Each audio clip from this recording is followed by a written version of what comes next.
Magandang hapon o magandang umaga sa inyong lahat.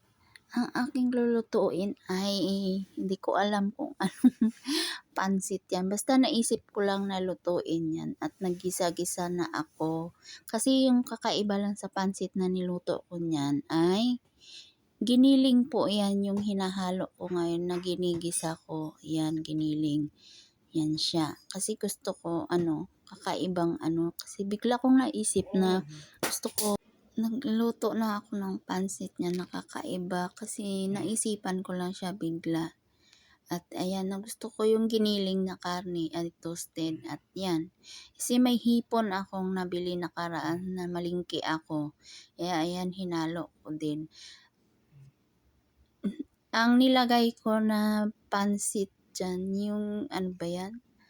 Yung malalaki na pansit, tapos yung hinalo ko dyan ay naghalo ako dyan ng sotanghon.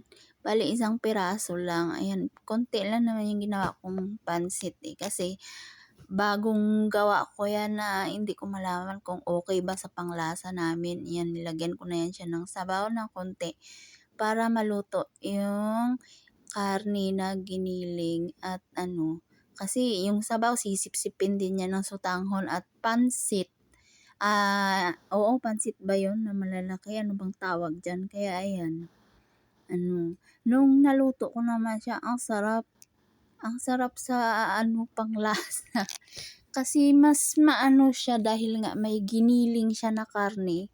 Try nyo magluto ng ganon. Masarap pala siya kapag giniling. Kasi kumbaga, nag-a-absorb yung lasa niya sa pansit, yung giniling na karne kasi nga 'di ba maliliit lang.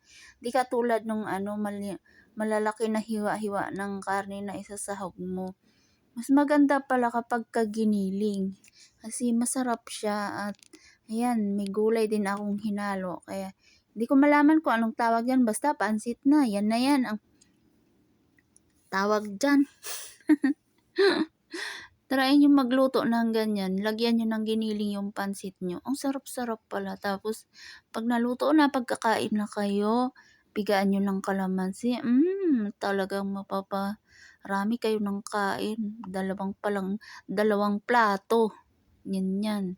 Tsaka basta masarap siya na nag-a-absorb yung lasa ng giniling at saka yung hipon. Kaya masarap siya.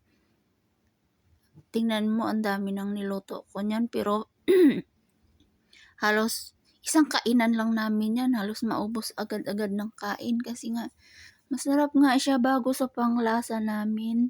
Bye!